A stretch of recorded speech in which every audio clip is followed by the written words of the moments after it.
আজকের গুরুত্বপূর্ণ নির্বাচনী খবরে আপনাদের সবাইকে জানাই স্বাগতম। সংবাদের শুরুতেই জানিয়ে দেব সংবাদ শিরোনাম।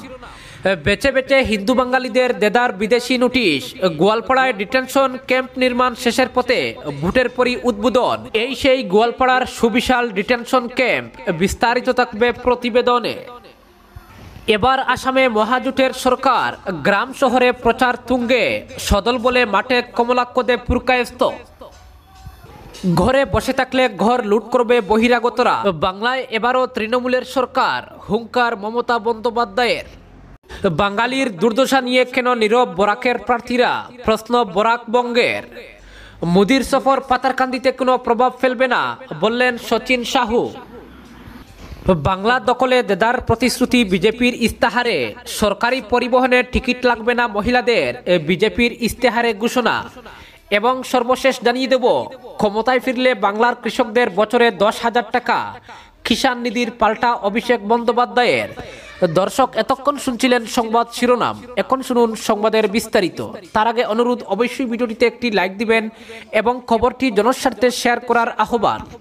বেছে বেছে হিন্দু বাঙালিদের দেদার বিদেশি নোটিশ, গোয়ালপাড়ায় ডিটেনশন ক্যাম্প নির্মাণ শেষের পথে, ভোটের পরই উদ্বোধন। দলীয় প্রার্থীকে জয়যুক্ত করার জন্য একদিকে যখন রাজ্যের বিভিন্ন প্রান্তে নির্বাচনী প্রচার চলছে, আরেকদিকে বাঁচা বাঁচা হিন্দু বাঙালি অধ্যুষিত এলাকায় ডি ভোটারের নোটিশ দেওয়া কিন্তু চলছে। তবে এবার অভিনব কায়দায় এই নোটিশ দেওয়া হচ্ছে বলে জানা গিয়েছে।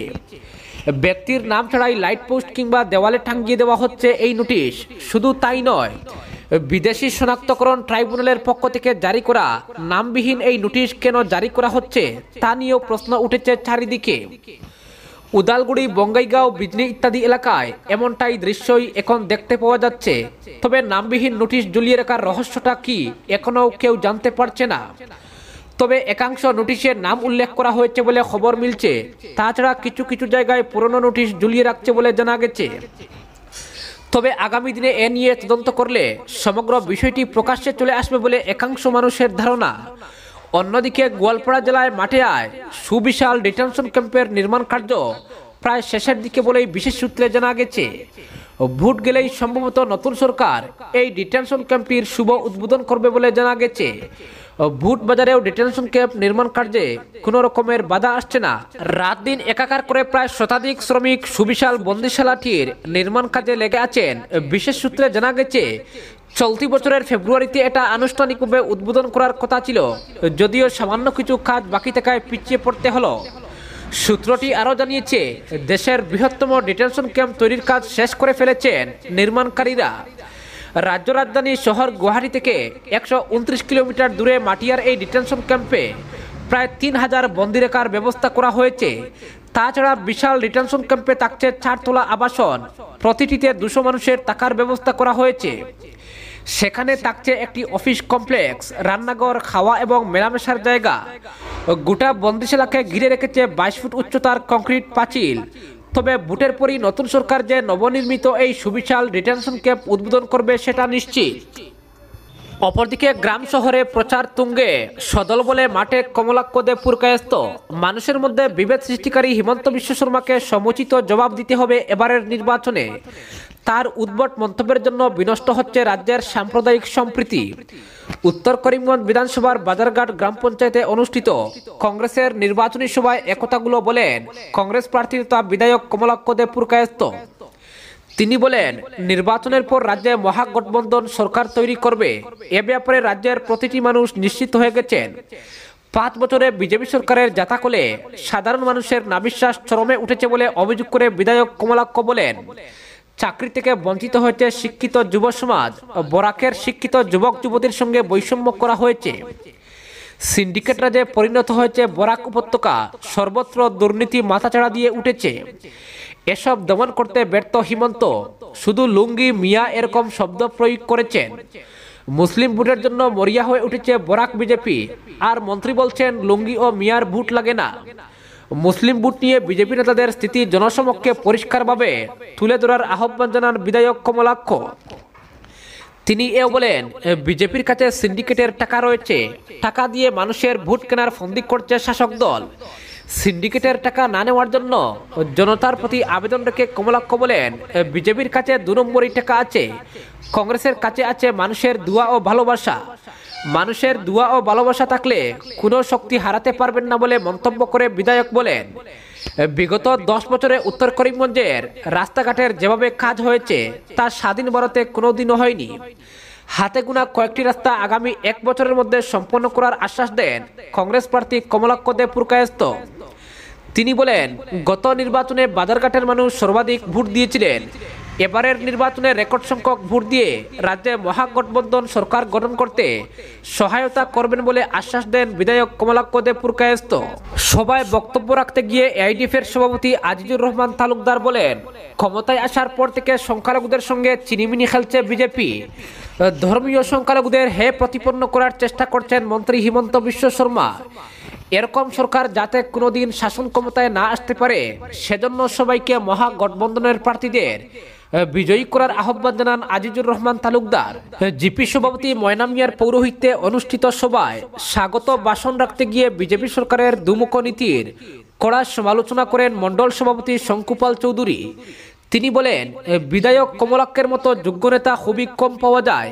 এবারের নির্বাচনে 3য়বারের মতো নির্বাচিত হয়ে মন্ত্রিত্বের প্রবল দাবিদার হবেন বিধায়ক কমলাক্ষ। তাকে জয়ী করার জন্য সর্বস্তরের কর্মীদের এগিয়ে আসার আহ্বান জানান শঙ্কুপাল চৌধুরী। অন্যান্যদের মধ্যে বক্তব্য রাখেন ছত্তিশগড়ের মুখ্যমন্ত্রীর প্রতিনিধি মেহের এজাজ, দেওয়ান আব্দুল হাকিম চৌধুরী, অরূপ রায়, আব্দুল জলিল প্রমুখ। অপরদিকে মোদির সফর পাতারকান্দিতে কোনো প্রভাব ফেলবে না বললেন সচিন সাহু।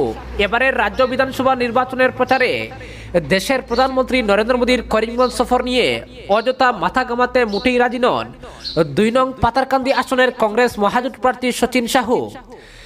আজ তিনি একান্ত সাক্ষাৎকারে বলেন, সম্প্রতি প্রধানমন্ত্রীর করিমগঞ্জ সফর নিয়ে তারা মোটেও চিন্তিত নন। তার কথায়, এবার কংগ্রেস এআইডিএফ মহাজোট বাদায় এই আসনে কংগ্রেস মহাজোট বনাম বিজেপি মিত্রজোটের মধ্যে ক্রমশ তীব্র লড়াইয়ের ক্ষেত্র তৈরি হচ্ছে। বিগত 2016 সালের নির্বাচনে এই সমষ্টিতে ত্রিমুখী প্রতিদ্বন্দ্বিতার পর অবশেষে এআইডিএফ প্রার্থী ডক্টর দেবেন কুমার সিনহাকে বিজেপি প্রার্থী কৃষ্ণেন্দু পলের কাছে 9,268 ভোটের ব্যবধানে ধরাশায়ী হতে হয়। এই লড়াইয়ে 32,048টি ভোট পেয়ে 3য় স্থানে থাকতে হয় কংগ্রেস প্রার্থী মনিলাল গোয়ালাকে। তবে এবার কংগ্রেস এআইডিএফ মহাজোট বাদায় এই আসনে কংগ্রেস মহাজোট বনাম বিজেপি মিত্রজোটের মধ্যে তীব্র লড়াই হবে।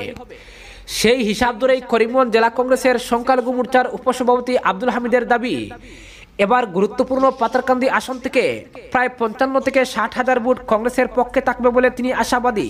কংগ্রেসের মহাজোট বাদায় এবারের নির্বাচনে সংখ্যালঘু অঞ্চলে কংগ্রেস ভালো ফলাফল লাভ করবে।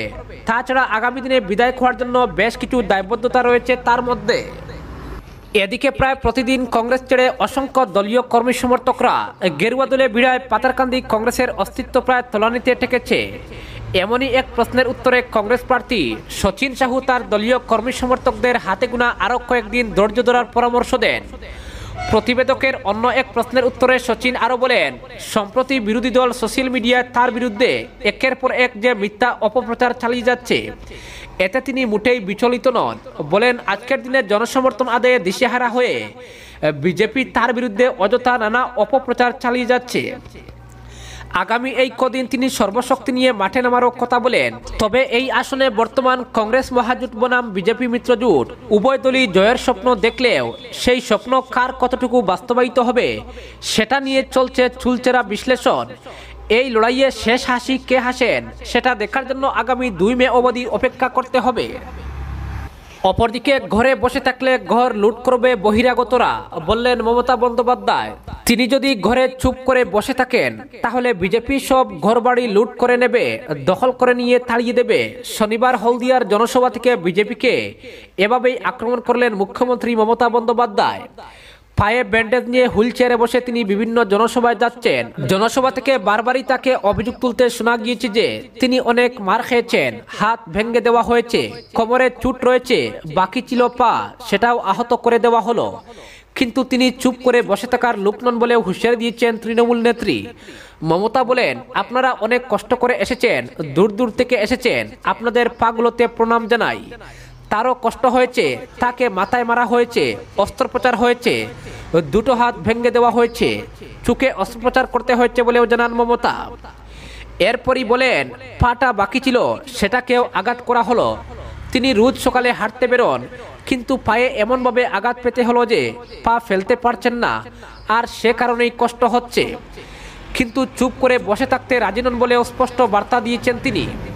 মমতার কথায়, আমি যদি ঘরে বসে থাকি তাহলে বিজেপি এসে আপনাদের তাড়িয়ে দেবে, ঘরবাড়ি লুট করে নেবে, বাংলাকে দখল করে নেবে ওই গুন্ডারা। বিজেপিকে দেশের সবচেয়ে বড় তুলাবাজ বলেও হলদিয়ার সভা থেকে আক্রমণ করেন মমতা বন্দ্যোপাধ্যায়। অপরদিকে সরকারি পরিবহনের টিকিট লাগবে না মহিলাদের, বিজেপির ইস্তেহারে ঘোষণা। কথা আগেই ছিল, আজ সেই মতো ইস্তেহার প্রকাশ করল বিজেপি। রবিবার বিকেলে এগরার সভা থেকে কলকাতায় এসে পৌঁছান স্বরাষ্ট্রমন্ত্রী অমিত শাহ। তারপরেই প্রকাশিত হয় ইস্তাহার। বিজেপির এই ইস্তাহারের পোশাকি নাম সোনার বাংলা সংকল্পপত্র 2021। এই ইস্তাহারে বাংলার উন্নয়নের বিষয়টি নজর দেওয়া হয়েছে বলে বিজেপির দাবি। দিলীপ ঘোষ বলেন, বিজেপি যা বলে তাই করে, তার চেয়ে বেশি করে। অমিত শাহ ইস্তাহার প্রকাশের আগে বলেন, অনেক বছর ধরে ইস্তাহার কেবলই ফাঁপা একটা কাগজ, কিন্তু বিজেপি সরকার গড়ার পরেই এই ইস্তাহারের বাস্তবায়ন হয়েছে। এর জন্যই আমরা নাম দিয়েছি সংকল্পপত্র, কারণ আমাদের সংকল্প বাংলাকে সোনার বাংলা গড়ব। এটা কেবল ঘোষণা নয়, সংকল্প। এটা প্রকাশ করার আগে রাজ্যের নানা প্রান্ত থেকে মানুষের মতামত গ্রহণ করা হয়েছে নানা পদ্ধতির মাধ্যমে। তিনি আরো বলেন, সোনার বাংলা কোনো অলিক কল্পনা নয়। অতীতে বাংলা সারা ভারতের থেকে এগিয়ে থাকত। বাংলা থেকেই স্বাধীনতা আন্দোলন শুরু হয়েছে, জনগণমন বন্দে মাতরম তৈরি হয়েছে এই বাংলাতেই। অপরদিকে ক্ষমতায় ফিরলে রাজ্যের কৃষকদের বছরে 10,000 টাকা, মোদির কিষাণ নিধির পাল্টা প্রতিশ্রুতি অভিষেকের। ইস্তাহারে আগেই বলা ছিল, এবার তৃণমূলের যুবনেতা তথা সাংসদের গলাতেও শোনা গেল একই প্রতিশ্রুতি। মনে করিয়ে দিলেন বাংলার শাসক দল তৃণমূল কৃষক দরদি। বিজেপির চেয়ে চাষিদের কথা অনেক বেশি ভাবেন মুখ্যমন্ত্রী মমতা বন্দ্যোপাধ্যায়। আর তাই ইস্তাহারে কৃষকদের একর পিছু বছরে 10,000 টাকা দেওয়ার প্রতিশ্রুতি দিয়েছে তৃণমূল সরকার। রবিবার ময়নার জনসভা থেকে অভিষেক বন্দ্যোপাধ্যায়ও আরও একবার সেই প্রতিশ্রুতির কথা মনে করিয়ে দিলেন। এদিন মেদিনীপুরের হাই ভোল্টেজ জনসভা থেকে অভিষেক বন্দ্যোপাধ্যায়ের প্রতিশ্রুতি, তৃণমূল সরকার ক্ষমতায় ফিরলে রাজ্যের 68 লক্ষ কৃষককে বছরে একর পিছু 10,000 টাকা দেওয়ার ব্যবস্থা করা হবে। 1 জুন থেকেই কার্যকর হবে এই প্রকল্প। উল্লেখ্য, বিজেপি দেশজুড়ে কৃষক সম্মান নিধি প্রকল্প চালু করেছে, যেখানে প্রধানমন্ত্রীর তরফে হেক্টর পিছু বছরে 6,000 টাকা করে দেওয়া হয়। কিন্তু বাংলায় অধিকাংশ কৃষকই 1 হেক্টরের চেয়ে কম জমির মালিক। ওয়াকিবহাল মহল বলছে, কেন্দ্রীয় প্রকল্পের চেয়ে রাজ্যের প্রকল্পে উপকৃত হবেন অনেক বেশি সংখ্যক চাষি। প্রসঙ্গত, বিজেপির তরফে বারবার অভিযোগ করা হয়েছে, রাজ্য সরকার বাংলায় কেন্দ্রের প্রকল্প চালু করছেন না। মমতা সরকার কেন্দ্রকে কৃষকদের কোনো তথ্যই দিচ্ছে না। অবশেষে ভোটের আগে সেই তথ্য কেন্দ্রকে পাঠানো হয়েছে বলে দাবি করেন মমতা। তবু রাজ্যের চাষিরা কেন্দ্রীয় সহায়তা পায়নি বলে পাল্টা সরব তৃণমূল নেতৃত্ব। বিজেপি প্রতিশ্রুতি দিয়েছে, বঙ্গে গেরুয়া সরকার তৈরি হলে প্রতি বছর 6,000 টাকা পাবেন চাষিরা। একই সঙ্গে বকেয়া 18,000 টাকাও মেটাবে বিজেপি। এমন পরিস্থিতিতে ইস্তাহারে মাস্টার স্ট্রোক দিয়েছেন মমতা। রাজ্যের এই প্রতিশ্রুতি নিয়ে কেন্দ্রের তুমুল সমালোচনা করেছেন তৃণমূল নেতা অভিষেক বন্দ্যোপাধ্যায়। তার কথায়, বিজেপির 15 কোটি টাকার পার্টি অফিস, 6 কোটি টাকার গাড়ি চড়েন প্রধানমন্ত্রী। তারপরেও চাষিদের জন্য বছরে মাত্র 6,000 টাকা দিচ্ছে কেন্দ্র। বাংলায় তৃণমূল ক্ষমতায় এলে কেন্দ্রের সাহায্যের দিকে তাকিয়ে থাকতে হবে না। বাংলার সরকারি চাষিদের প্রতি বছর 10,000 তুলে দেবে।